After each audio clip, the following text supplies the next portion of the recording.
Hello my dear lovely students, welcome back to my channel Shubham lecturer, myself Shubham Goswami. तो कैसे हैं आप लोग और कैसी चल रही है आप लोग की तैयारी? आई होप कि आप सभी बहुत अच्छे होंगे और अपनी तैयारी भी बहुत ही शानदार तरीके से कर रहे होंगे।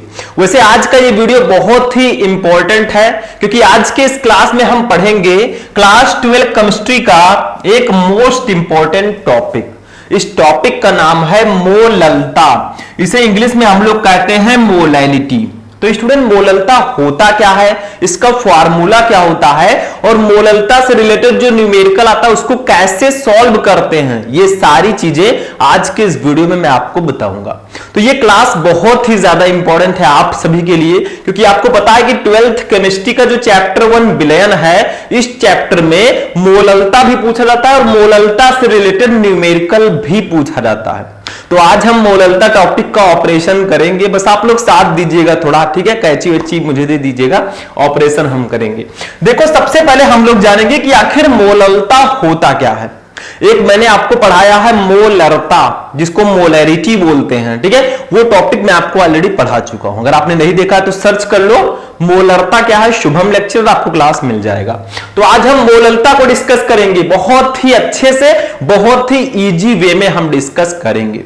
तो ध्यान से समझिए। देखो क्या है, पहले इसकी परिभाषा पढ़ते हैं, डेफिनेशन। देखो, किसी विलायक के 1 किलोग्राम यानी कि 1000 ग्राम, देखो भैया 1 किलोग्राम में 1000 ग्राम ही तो होता है, हम सबको पता है, इतना तो हम जानते ही हैं, ठीक है? सामान लाते हैं जो घर का, में उपस्थित विलेय के मोलों की संख्या विलयन की मोललता कहलाती है।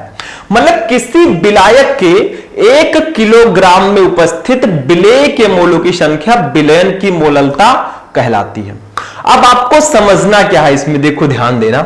मैंने आपको बताया था कि जो विलयन होता है भैया, ये इसके दो घटक होते हैं, दो घटक इसके होते हैं। एक होता है आपका विलेय, ध्यान से समझना, एक होता है आपका विलेय और दूसरा आपका होता है भैया विलायक। यानी कि जो सॉल्यूशन है वो सॉल्यूट और सॉल्वेंट से मिलकर बना होता है, ये तो आपको पता ही है। जैसे हम लोग शरबत पीते हैं, ठीक है, जिसको आप लोग रस बोलते हैं, शरबत पीते हैं, उसमें दो चीजें मिली होती हैं, एक तो चीनी, दूसरा पानी। तो विलयन होगा शरबत आपका, ठीक है? तो देखिए उसमें सबसे ज्यादा मात्रा किसकी होती है? पानी की। पानी ज्यादा रहेगा, चीनी कम रहेगा, तभी तो वो शरबत बनेगा, ठीक है? तो जिसकी मात्रा विलयन में ज्यादा होती है वो विलायक होता है और जिसकी मात्रा विलयन में कम होती है वो विलेय होता है। अब मान लीजिए 1 किलोग्राम हम पानी लेके बैठते हैं, ठीक है? 1 किलोग्राम हमने पानी ले लिया, उसमें हमने चीनी डाल दिया, ठीक है? तो 1 किलोग्राम पानी में कितने चीनी के मोल हैं, इसी की संख्या को ही हम विलयन की मोललता कहेंगे। समझ में आ रहा है? तो ये इतना याद रखना कि विलयन जो होता है इसके दो घटक होते हैं, विलेय और विलायक। जिसकी मात्रा विलयन में ज्यादा होगी वो विलायक होगा, जिसकी मात्रा कम होगी वो विलेय होगा। इतना तो समझ में आ रहा है ना? अब देखो भैया, अब डेफिनेशन समझते हैं। किसी विलायक के 1 किलोग्राम में, मान लीजिए हमने पानी ले लिया 1 किलोग्राम, ठीक है, विलायक है, उसमें उपस्थित विलेय के मोलों की संख्या, और उसमें मैंने चीनी डाल दिया, चीनी है विलेय, तो विलेय के मोलों की संख्या जो होगी उस 1 किलोग्राम पानी में, वही उसकी मोललता कहलाएगी। अब यहां से अगर हम लोग इसका फॉर्मूला जानना चाहें तो कैसे आप लोग लिखोगे? तो सिंपल सा है, जानते हैं हम लोग। चलिए देखो, मैं नेक्स्ट पेज पे हम चलते हैं और यहां पे हम जानते हैं कि आखिर विलयन की मोललता का फॉर्मूला होगा क्या। तो देखो यहां पे आप लिख दीजिएगा विलयन की मोललता, ध्यान से समझना है, मैं सारी चीजें समझाऊंगा। विलयन की मोललता, मोललता इसको हम लोग प्रदर्शित करते हैं स्टूडेंट स्मॉल m से, ठीक है? मोलैलिटी को स्मॉल m से डिनोट करते हैं। ध्यान से समझना, मैं स्टेप बाय स्टेप समझाऊंगा। तो विलयन की मोललता क्या है? विलायक के 1 किलोग्राम में उपस्थित विलेय के मोलों की संख्या विलयन की मोललता है, ठीक है? तो हम क्या लिखेंगे इसका फॉर्मूला? विलेय के मोलों की संख्या, विलेय के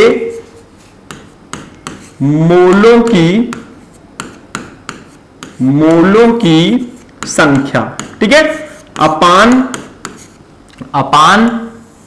विलायक का भार, विलायक का भार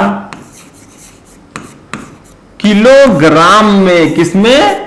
किलोग्राम में, ठीक है। ये इसका फॉर्मूला हो जाएगा। मतलब विलायक के 1 किलोग्राम में उपस्थित विलेय के मोलों की संख्या जो है वही विलयन की मोललता होती है। सिंपल सा है भाई, तो इसको हम लोग हाईलाइट कर देते हैं, ये फॉर्मूला इसका होगा। अब मान लीजिए आपको विलायक का भार ग्राम में दिया गया है, तो आप उसको किलोग्राम में कन्वर्ट कर सकें तो करके ये फॉर्मूला लगा दे। नहीं तो अगर आप लोग विलायक का भार नीचे किलोग्राम में लेते हैं, ठीक है, सॉरी ग्राम में लेते हैं, तो ऊपर 1000 से गुणा कर देना, काम खत्म। तो ये विलयन की मोललता का फॉर्मूला होता है कि विलेय के मोलों की संख्या अपान विलायक का भार किलोग्राम में। वही चीज है जो डेफिनेशन में मैंने बताया कि विलायक के 1 किलोग्राम में उपस्थित विलेय के मोलों की संख्या विलयन की मोललता कहलाती है। इसका ये फॉर्मूला हो गया। लेकिन एक चीज और समझिए, अब देखो भैया आपको क्या दिया रहता है, आपको विलेय के मोलों की संख्या अगर निकालनी है तो कैसे निकालोगी? तो इसका भी एक फॉर्मूला होता है जो मैंने पहले भी आपको बताया है। अब यहां पे मैं सारा फॉर्मूला बता देता हूं, ठीक है। तो विलेय के मोलों की संख्या अगर आपको निकालनी है तो इसका फॉर्मूला क्या होगा वो भी यहीं पे जान लीजिए। इसका फॉर्मूला हो जाएगा विलेय का भार अपान विलेय का अणुभार, अपान विलेय का अणुभार। मतलब भार अपान अणुभार कर दीजिए, आपका मोलों की संख्या आ जाएगी, ठीक है। तो अगर आपको विलेय के मोलों की संख्या निकालनी है तो ये फॉर्मूला लगाइएगा, क्योंकि न्यूमेरिकल में डायरेक्टली विलेय के मोलों की संख्या नहीं दी जाती, कहीं कहीं आपको भार दिया जाएगा, अणुभार दिया जाएगा, आप लोग विलेय के मोलों की संख्या निकाल सकते हैं इस वाले फॉर्मूले से। तो ये फॉर्मूला भी हमारा हाईलाइटेड है, इसको याद रखना। अब कुछ स्टूडेंट कहेंगे, बुद्धिमान जो है ज्यादा एक्स्ट्रा लेवल के, वो कहेंगे सर जी अगर हमें विलायक के मोलों की संख्या निकालनी हो तब क्या करेंगे? तो वही सेम प्रोसेस, अगर विलायक के मोलों की संख्या निकालनी है तो यहां पे आप विलायक का भार बटा विलायक का अणुभार कर दीजिए, बस हो गया, सिंपल सा। अब एक फॉर्मूला आप यहां से और निकाल सकते हैं, मतलब विलयन की मोललता का एक और फॉर्मूला आप निकाल सकते हैं। कैसे? देखो, ये जो विलेय के मोलों की संख्या, इसके जगह पर ये वैल्यू रख दो। देखो विलेय के मोलों की संख्या का इसके बराबर है, तो आप इसके जगह पर ये अगर रख देंगे तो एक फॉर्मूला और निकल कर आएगा, वो मैं बता देता हूं थोड़ा सा, ठीक है। यहां पे विलयन की मोललता, देखिए छोटा छोटा लिखना पड़ेगा, विलयन की मोललता, इसका एक और फॉर्मूला होगा स्मॉल m का। क्या होगा वो फॉर्मूला, ध्यान दीजिएगा। देखो इसका फॉर्मूला जो हो जाएगा वो हो जाएगा विलेय का भार, जब आप इसके जगह पर ये वाली वैल्यू रखेंगे तो ऊपर नीचे डिवाइड होगा, तो आपका होगा विलेय का भार अपान विलेय का अणुभार, विलेय का अणुभार, ठीक है, अणुभार, ये आपका हो गया। और जो ये आपका है भैया ये भी नीचे आ जाएगा, तो वो इस प्रकार से होगा इंटू वन अपान विलायक का भार किलोग्राम में, 1 अपान विलायक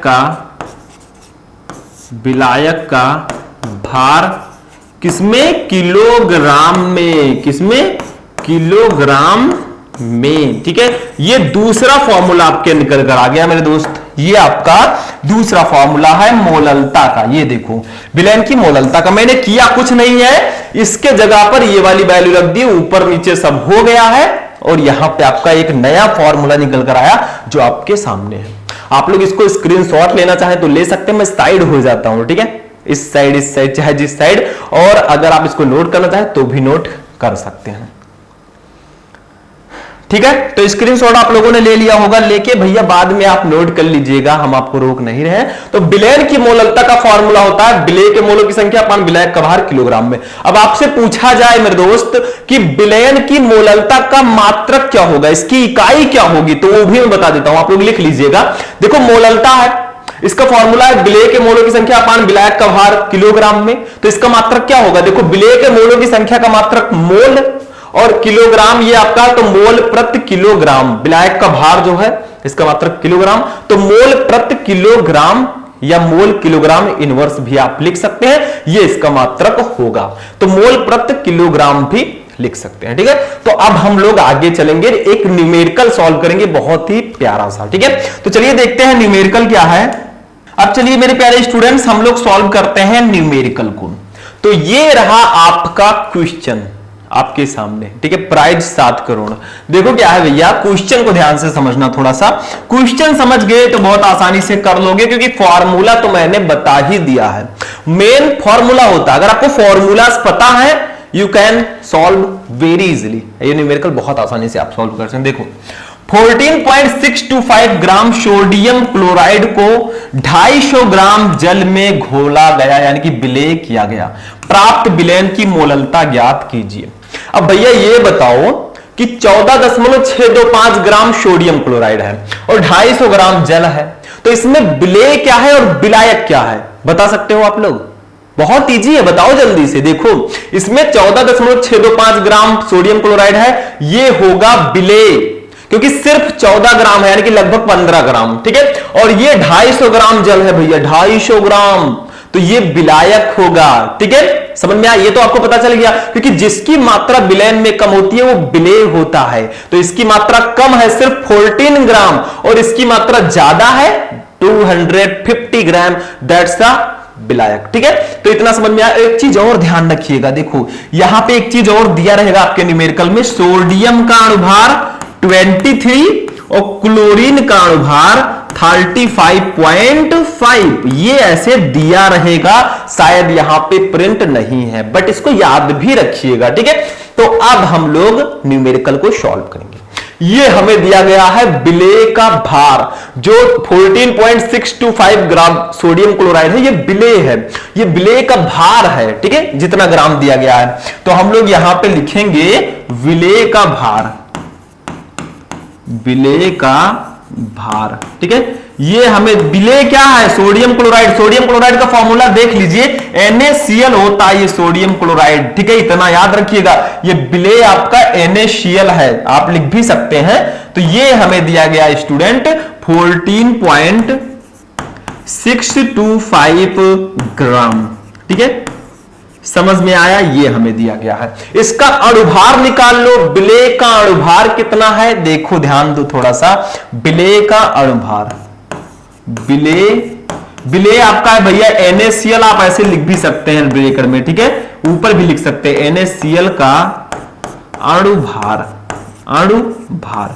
तो अणुभार कैसे निकालोगे भैया? अणुभार निकालने का ट्रिक है, देखो ध्यान दो थोड़ा सा। देखो ये सोडियम का अणुभार 23 है और क्लोरीन का 35.5 है, तो दोनों को जोड़ दो, ये सोडियम क्लोराइड का अणुभार हो जाएगा। सिंपल सा है, दोनों को सिर्फ जोड़ देना है। तो हम लोग 23 और प्लस 35.5 को जोड़ेंगे तो हमारा कितना आएगा, ये 58.5, अप्रॉक्स 58.5 आएगा। ये अणुभार हो जाएगा विलेय का। ठीक है, अब आप यहां से विलेय के मोलों की संख्या भी निकाल सकते हैं। एक चीज और दिया गया हमें, विलायक का भार भी दिया गया है, उसको अभी हम निकालेंगे। पहले हम यहां से विलेय के मोलों की संख्या को निकाल लेते हैं। ठीक है, तो कैसे निकालोगे, फॉर्मूला आपको पता ही है। देखो विलेय के मोलों की संख्या, विलेय के मोलों की संख्या। ठीक है, इसका फॉर्मूला क्या होता है, विलेय का भार अपान विलेय का अणुभार। मैंने आपको फॉर्मूला बताया था। ठीक है, तो विलेय का भार कितना है, ये देखो 14.625 ग्राम। ठीक है, अपान विलेय का अणुभार कितना है, ये देखो 58.5, तो 58.5 है ये। ध्यान देना, आप फॉर्मूला यहां पे लिख सकते हैं, विलेय के मोलों की संख्या इक्वल टू विलेय का भार अपान विलेय का अणुभार होता है। तो ये आपका हो गया। इसको जब आप कट करोगे तो 14.625 बन जा और ये 4 जा 1/4 हो जाएगा। ये मतलब ये 4 जा जाएगा 58.5। ठीक है, तो 1/4 आपका आ गया। अब देखो 1/4 अगर आया है तो जब आप 1 को 4 से डिवाइड करोगे तो 0.0, 4 2 जा 8, 2 आएगा, फिर एक 0 और बढ़ाएंगे, 4 5 जा 20, ये आ जाएगा 0.25। ठीक है, अगर आप 1 को 4 से डिवाइड करोगे तो 0.25 आएगा। मैंने आपको सॉल्व करके दिखा भी दिया। ठीक है, तो विलेय के मोलों की संख्या जो हमारी आई भैया वो आ गई 0.25 मोल। 0.25 मोल। तो इसको याद रखना, मैं अभी इरेज कर दूंगा इसको, ठीक है। नेक्स्ट पेज पे हम लोग सॉल्व करेंगे बाकी का न्यूमेरिकल। तो इतना समझ में आ गया कि विलेय का भार 14.625 ग्राम दिया गया है। विलेय का अणुभार हमने इन दोनों को जोड़ के निकाला 58.5। अब विलेय के मोलों की संख्या निकालना है, क्योंकि अगर विलयन की मोललता निकालनी है तो फॉर्मूला क्या होता है, विलेय के मोलों की संख्या अपान विलायक का भार किलोग्राम में। तो विलेय के मोलों की संख्या तो पता होनी चाहिए ना। तो विलेय के मोलों की संख्या हमने निकाल लिया, इसका फॉर्मूला होता है विलेय का भार अपान विलेय का अणुभार। तो भार 14.625 था और अणुभार 58.5 था, ठीक है। तो ये आपका डिवाइड हुआ 1/4 आया और 1/4 को हमने डिवाइड किया 0.25 मोल आ गया विलेय के मोलों की संख्या। अब इसको मैं इरेज करूंगा, ये मेरी मजबूरी है, आप लोग नोट करना चाहे तो नोट कर सकते हैं, ठीक है। अब हम निकालेंगे विलायक का भार निकाल लेंगे, और विलायक का भार जहां निकल गया तो हम विलयन की मोललता को बहुत आसानी से निकाल लेंगे। कैसे, उसका फॉर्मूला होता है विलेय के मोलों की संख्या अपान विलायक का भार किलोग्राम में, वही दोनों निकल जाएगा, बस हम वैल्यू रख देंगे, ठीक है। तो इसको मैं इरेज करता हूं, ठीक। अब हम लोग निकाल लेंगे विलायक का भार, यहीं पे निकाल लेते हैं। देखो विलायक का भार, उसको याद रखिएगा, 0.25 आया है विलेय के मोलों की संख्या, ठीक है। तो विलायक का भार, भैया विलायक का भार हमें दिया गया है, कितना दिया है, देखो ऊपर ये 250 ग्राम। अब 250 ग्राम दिया है। अब भैया हमें किलोग्राम में इसको बदल देना है, क्योंकि फॉर्मूला क्या होता है मोललता का, विलेय के मोलों की संख्या अपान विलायक का भार किलोग्राम में, ठीक है। तो इसको हम किलोग्राम में बदल देंगे। कैसे बदलोगे, देखो भैया कैसे बदलेंगे 250 ग्राम को किलोग्राम में, क्योंकि 1 किलोग्राम में 1000 ग्राम होता है। तो अगर आपको 250 ग्राम को किलोग्राम में बदलना है तो 250 को 1000 से डिवाइड कर दो, तो ये हमारा किलोग्राम में हो जाएगा। तो 250 अपान 1000, ठीक है। 0 से 0 कैंसिल हो जाएगा, 25 1 जा 25, 25 4 जा 100, ठीक है। तो ये हो जाएगा 1/4। और फाइनली हमारा विलायक का भार कितना आएगा, देखो ध्यान देना, विलायक का भार कितना आया भैया, 1/4। 1 को 4 से डिवाइड करोगे तो कितना आएगा, हमने किया तो था, आप लोग बताएं। 1 को 4 से डिवाइड करोगे 0.25 ही तो आएगा, तो वही यहां पे भी आ गया 0.25। ये विलायक का भार आ गया किलोग्राम में, ठीक है। ये किलोग्राम लिख दीजिएगा, किलोग्राम। तो देखो हमें विलेय के मोलों की संख्या हमने निकाली थी, वो भी 0.25 आया था, और विलायक का भार जो किलोग्राम में आया है वो भी 0.25 आया है। अब हम मोललता का फॉर्मूला लगा देंगे, दोनों सेम है तो कट जाएगा और 1 आ जाएगा, बस वही कर देना है। मैं इसको भी मैं इरेज कर दूं, आप लोग नोट कर लीजिए, साइड में हूं मैं, इसको स्क्रीनशॉट ले लिया कीजिए, ठीक है। तो ये भी हो गया, दोनों 0.25 आ गया। अब निकालेंगे विलयन की मोललता, विलयन की मोललता जो हमें निकालना था, विलयन की मोललता। देखो मैं बहुत इजी वे में समझा रहा हूं, अब अगर समझ में नहीं आया तो भैया फिर नहीं आएगा, ठीक है। मोललता का फॉर्मूला होता है विलेय के मोलों की संख्या, मैं फिर से लिख देता हूं, डायरेक्टली नहीं करूंगा, विलेय के मोलों की संख्या, ठीक है, अपान विलायक का भार किलोग्राम में, अपान विलायक का भार किग्राम में, ठीक है, मतलब किलोग्राम में, केजी में, ठीक है। ऐसे हो गया। अब भैया देखो विलेय के मोलों की संख्या भी हमने निकाली थी 0.25, आप लोग वीडियो को पीछे करके देख लीजिएगा, हमने भी निकाला था, ठीक है। और विलायक का भार भी आया है 0.25, अभी हमने निकाला है, दोनों कट हो जाएंगे तो विलयन की मोललता हमारी आ जाएगी 1, यहां पे लिख देंगे विलयन की मोललता, ठीक है। ये कितना आ जाएगा, देखो ध्यान देना, बस वही सेम प्रोसेस है। ये आ जाएगा हमारा 1 मोल प्रति किलोग्राम, देखो इसका मात्रक होता है मोललता का, मोल प्रति किलोग्राम, तो ये हमारा आ जाएगा विलयन की मोललता, ठीक है। यही होगा हमारा आंसर, इसी को निकालने के लिए इतना प्रयास हमने किया। तो हमें करना कुछ नहीं था इसमें, हमें विलेय का भार और भार दिया था, हमने दोनों को डिवाइड करके विलेय के मोलों की संख्या निकाल ली। हमें विलायक का भार 250 ग्राम दिया था, इसको किलोग्राम में बदला, विलायक का भार किलोग्राम में 0.25 आ गया, मोलों की संख्या भी 0.25 थी। हमने मोललता का फॉर्मूला लगा दिया, इसका फॉर्मूला होता है विलेय के मोलों की संख्या अपन विलायक का भार किलोग्राम में, दोनों 0.25 था, दोनों कट हो जाएंगे, 1 मोल प्रति किलोग्राम आपकी मोललता आ जाएगी। समझ में आ गया ये टॉपिक? तो आई होप कि आपका सारा डाउट क्लियर हो गया होगा कि what is molarity, what is the formula of molarity and what is the numerical, how to solve numerical of molarity, सारी चीजें मैंने आपको बता दिया। तो आज का ये मोस्ट इंपॉर्टेंट क्लास यहीं पर फिनिश होगा, फिर हम मिलेंगे नेक्स्ट वीडियो में नेक्स्ट टॉपिक के साथ। बस आप लोग ये बताइएगा कि ये आपको समझ में आ गया, ठीक है? अगर हाँ तो कमेंट में यस लिखिएगा, और आपको आगे किस टॉपिक पर वीडियो चाहिए वो भी कमेंट बॉक्स में बताइएगा। तो चलिए फिर मिलेंगे हम लोग नेक्स्ट वीडियो में नेक्स्ट टॉपिक के साथ, तब तक के लिए जय हिंद।